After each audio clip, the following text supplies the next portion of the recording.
Hello friends, today I am going to continue with the same topic, accounts of not-for-profit concern. In my previous lecture, I explained the receipt and payment account. In this lecture, we are going to learn income and expenditure account. What is income and expenditure account?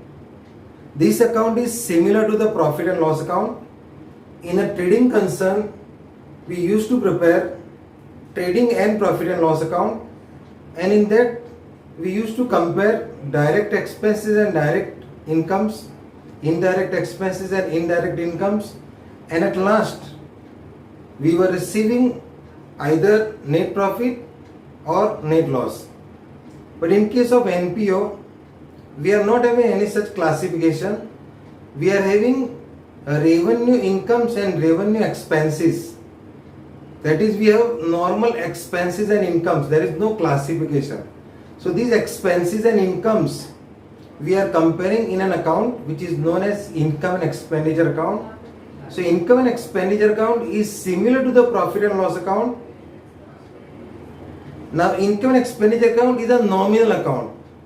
Why we say it is a nominal account? Because in this account we are comparing expenses and incomes of the NPO. So whenever there is a relation of expense and income, so that particular account is known as a nominal account. So income and expenditure account is a nominal account. In this account, we are comparing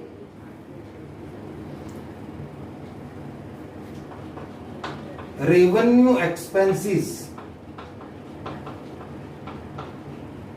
and revenue incomes. So revenue expenses and revenue incomes. Why I am saying revenue expense and revenue income? Because in this topic we are given the receipt and payment account. In this receipt and payment account we are given two types of receipts, capital receipts and revenue receipts. So revenue receipts we are going to write over here, that is known as the revenue income. And we are given capital expenditure, that is capital payments and revenue payments. So if revenue payments, then we are going to record here on the debit side, which is known as the revenue expenses. So we are comparing the incomes and the expenses. Now if suppose the revenue incomes are more than the revenue expenses, then the difference will appear on the debit side, and that difference is known as surplus. Now if suppose the revenue expenses are more than the revenue incomes, then the difference will appear on the income side, that is on the credit side, and that difference is known as a deficit.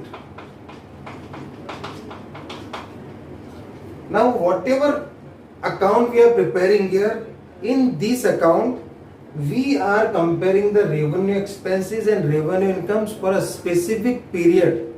What is that period? That period is 1 year.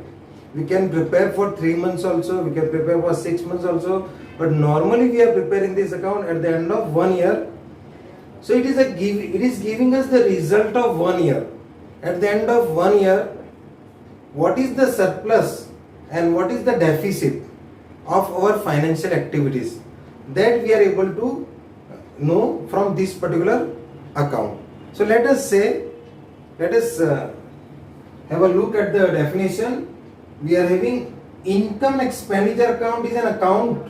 So this is an account showing all revenue receipts. Now all revenue receipts are shown over here, and all revenue payments. So all revenue payments are shown over here for a given period. So we are giving these revenue incomes and expenses for a given period, means 1 year, to know the surplus or deficit. Let us see the features. It is a nominal account, as I told you that in this account we are comparing the expenses and incomes. So anything in which expenses and incomes are compared, then that account is known as a nominal account. It is similar to the profit and loss account. As I told you that in trading concern we are preparing trading and profit and loss account. Here we are preparing income and expenditure account. It records revenue incomes and revenue expenses of the current year only. As I told you that we are recording the transaction as per the accrual basis. So as per the accrual basis, any outstanding that we have to add, any prepaid that we have to subtract. Here on the income side, Any outstanding, that is income receivable, that we have to add, and any income received in advance, that we have to subtract. So we are supposed to record only those expenses which are related to current year. Whether paid or not paid, that is not important. We are recording the revenue incomes related to current year. Whatever we have earned, that is important. Whether we have received or not received, that is not important. So the income as accrued, so then we are supposed to write. So it is recording the revenue incomes and revenue expenses of the current year only.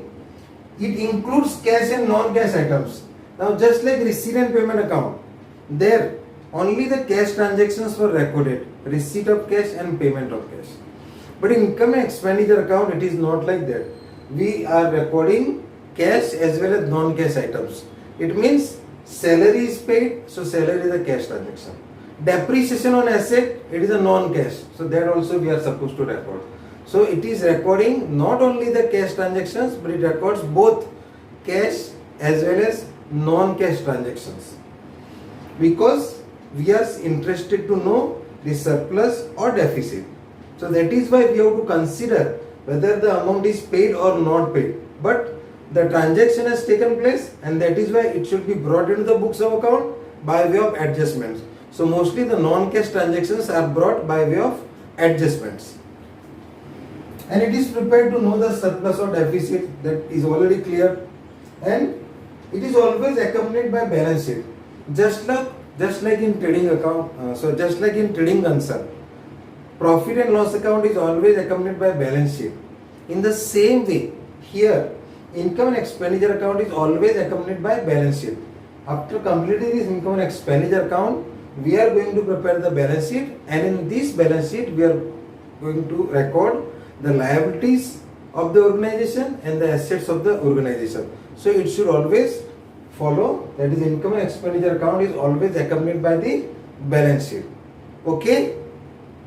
Now I will give you the example of expense and income which we are recording in the income and expenditure account. The format of income and expenditure account I am going to take separately. This is not the format, but I am going to explain you how we are going to record the expenses, how we are going to record the incomes. So let me give an example of one of the expense. Suppose we are paying salary to the employee, and the salary of that particular employee is 1000 rupees per month. In a year there are 12 months, so the total salary that we are paying is 12,000. So on the expense side, I am going to record 2 salaries 12,000. This is the situation number 1, because every month I am paying salary. I have paid salary for 12 months, so I am recording my expenses 12,000. This is the situation number 1 I am recording over here. Now let me take another situation. Suppose in my receipt and payment account I am given number 2 situation. I am given 2 salaries, 11,000 is given. It means there are 12 months, so the total salary should be 12,000. It means salary of 1,000 is outstanding. So what I am going to do? I am going to add outstanding salaries for current year. I am talking about current year. इस साल में 12,000 हमको पे करना चाहिए, पर हमने कितना पे किया है? 11,000 पे किया है, तो इसका मतलब 1,000 आउटस्टैंडिंग है इस साल का, तो मैं 1,000 ऐड करूंगा, तो फिर लास्ट में आगे क्या हो जाएगा? आउटर कॉलम में 12,000 आएगा। ये सिचुएशन नंबर 2 है। मैं आपको 5 सिचुएशन देने वाला हूं और आप ये पांचों सिचुएशन को समझिए। सबसे पहले तो 12,000 हमारा एक्सपेंस है, तो हमने 12,000 पे कर दिया, तो कोई एडजस्टमेंट की जरूरत नहीं है, 12,000 लिख दो, एक्सपेंस में 12,000। दूसरे सिचुएशन में 11,000 ही पे किया है, रिसीट एंड पेमेंट अकाउंट में दिया है कि सैलरी पेड 11,000, तो 1,000 अभी भी बाकी है, तो मैंने लिखा आउटस्टैंडिंग ऑफ करंट ईयर 12,000। तीसरा सिचुएशन है, उसमें सैलरीज 13,000 दिया है। इसका मतलब क्या होगा? कि साल में तो 12 मंथ ही है, हमको 12,000 ही पे करना चाहिए, तो 12,000 आउटर कॉलम में आना चाहिए। इसका मतलब आपने 1,000 ज्यादा पे करके रखा है, तो इसका मतलब क्या है, minus prepaid of current year. Means आपने किसी को 1,000 एडवांस दे दिया है, एडवांस में सैलरी दे दिया है, इसीलिए क्योंकि रिसीडेंट पेमेंट अकाउंट क्या दिखा रहा है, आपने कितना कैश पे किया है वो दिखा रहा है। तो 12,000 पे किया तो 12,000 दिखा दिया, इधर 11,000 पे किया तो आपको 11,000 दिया है, तो 1,000 बाकी है। इधर उन्होंने 13,000 पे किया है, आपका एक्सपेंस कितना है, 12,000 है, तो आप माइनस करेंगे तो आप बोलेंगे प्रीपेड ऑफ करंट ईयर 12,000। तो ये 3 सिचुएशन हो गई, अल्टीमेटली सब जगह 12,000 है। तो ये आउटस्टैंडिंग है करंट ईयर का, ये प्रीपेड है करंट ईयर का। और आगे बढ़ते हैं,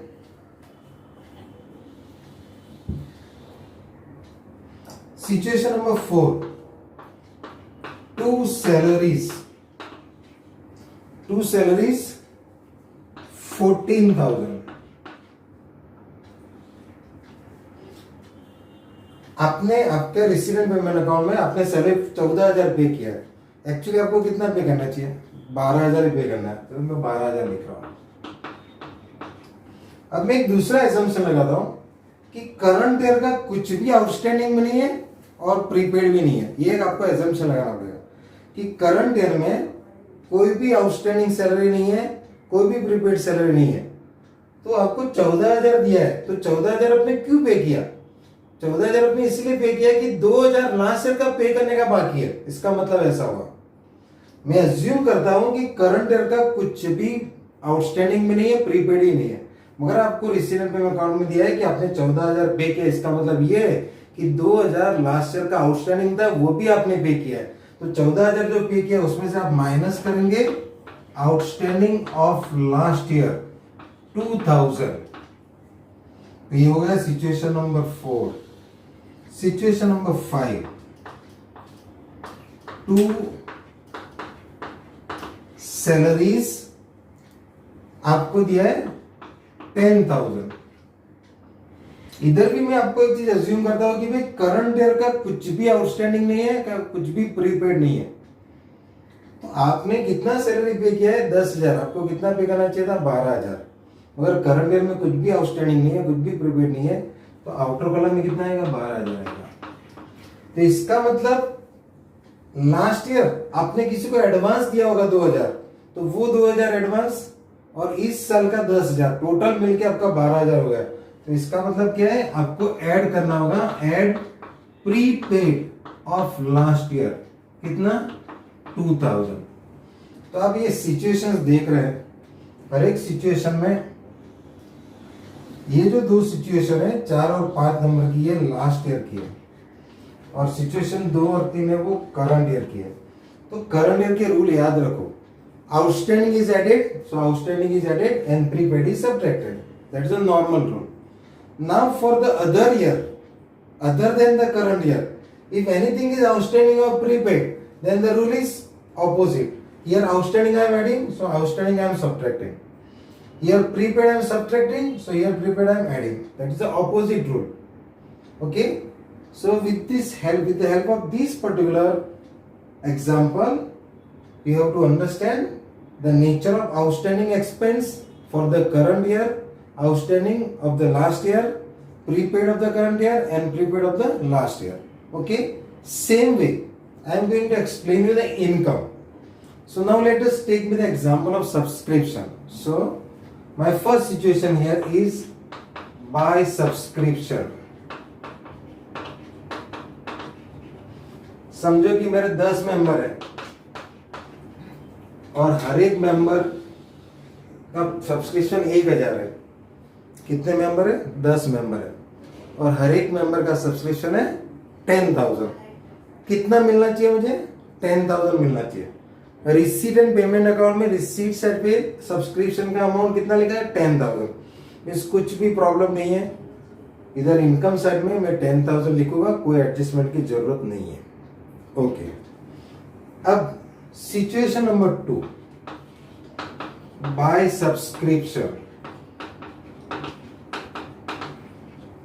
बाय सब्सक्रिप्शन समझो कि मुझे 9,000 दिया है, रिसीट एंड पेमेंट अकाउंट में मुझे 9000 दिया है कि भाई सब्सक्रिप्शन 9000 मिला, तो मेरे मेंबर 10 है और 1000 कंट्रीब्यूशन है उनका, तो 10,000 मुझे मिलना चाहिए। तो मुझे कितना मिला है 9000, इसका मतलब 1000 अभी भी मिलने का बाकी है। तो मैं लिखूंगा add outstanding of current year 1000, तो आउटर कॉलम में 10,000 होना चाहिए। ओके। तीसरा, बाय सब्सक्रिप्शन कितना है? सब्सक्रिप्शन 11,000 है। मुझे कितना मिलना चाहिए था? 10,000 मिलना चाहिए था, क्योंकि 10 मेंबर है, 10,000 मिलना चाहिए। मुझे 11,000 मिल गया, इसका मतलब 1,000 मुझे एडवांस में मिला है, तो 1,000 मुझे माइनस कर देना चाहिए, क्योंकि आउटर कॉलम में फिगर 10,000 ही आना चाहिए। तो मैं लिखूंगा minus pre received of the current year 1,000, तो आउटर कॉलम में कितना आ गया? 10,000। Situation number 4, by subscription. By subscription 12,000 assume करते हैं, तो 12,000 हुआ। अब मुझे कितना मिलना चाहिए था? 10,000, और मुझे कितना मिल रहा है? सॉरी, कितना मिलना चाहिए था? 10,000। कितना मिल रहा है? 12,000। और दूसरा मुझे ये भी अजम्पशन लगाना कि भी करंट ईयर का न तो आउटस्टैंडिंग है, न तो एडवांस में मिला हुआ है। करंट ईयर का 10,000 जो मिलना चाहिए वो 10,000 मिला है, और उसके सिवा और 2,000 एक्स्ट्रा मिला है। तो इसका क्या मतलब हुआ? हमको कितना मिलना चाहिए?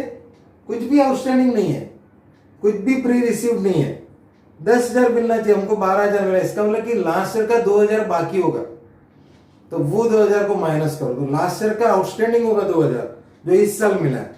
तो इस साल का 10,000 और लास्ट ईयर का 2,000, टोटल हो गया 12,000। तो मैं लिखूंगा minus outstanding of last year 2,000, तो आउटर कॉलम में कितना हो गया? 10,000। सिचुएशन नंबर 5, बाय सब्सक्रिप्शन कितना? 8,000।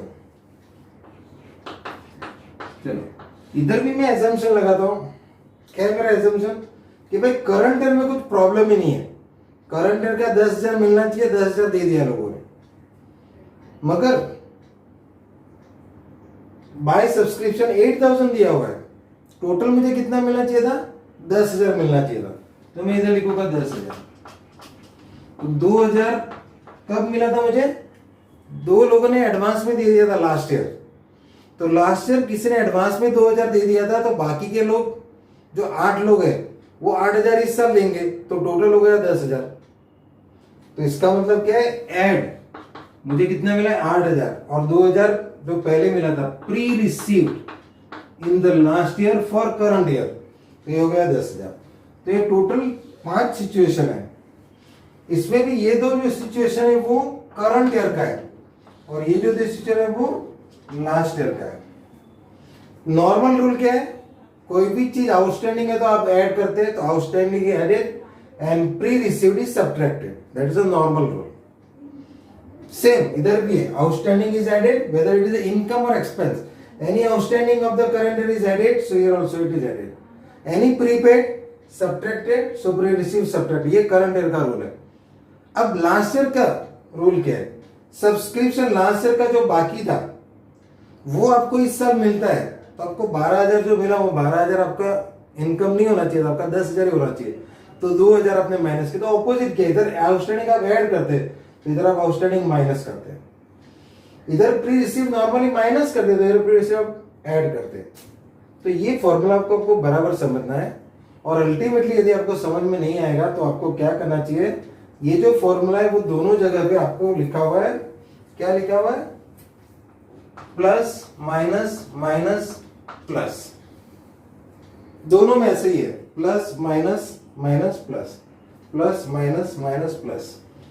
ये दोनों जो है वो करंट ईयर का है, और ये दोनों जो है वो लास्ट ईयर का है। ये आपको याद रखना है।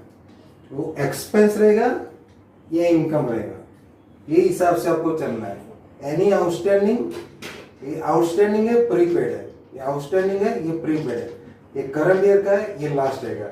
तो इसको आप अच्छी तरह से याद रखो। तो आपको जो सब्सक्रिप्शन में लोगों को ऐसा लगता है कि सब्सक्रिप्शन बहुत डिफिकल्ट होता है, ऐसा नहीं है। आपको ये फॉर्मूला याद रखना है। Outstanding of current year you have to add and outstanding of the last year you have to subtract.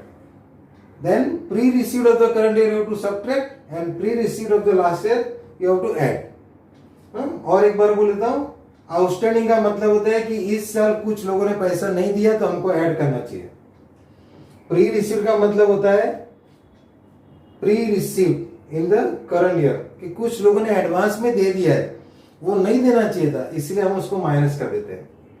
और ये आउटस्टैंडिंग ऑफ लास्ट ईयर का है, तो लास्ट ईयर का आउटस्टैंडिंग जो था वो इस साल में मिल रहा है।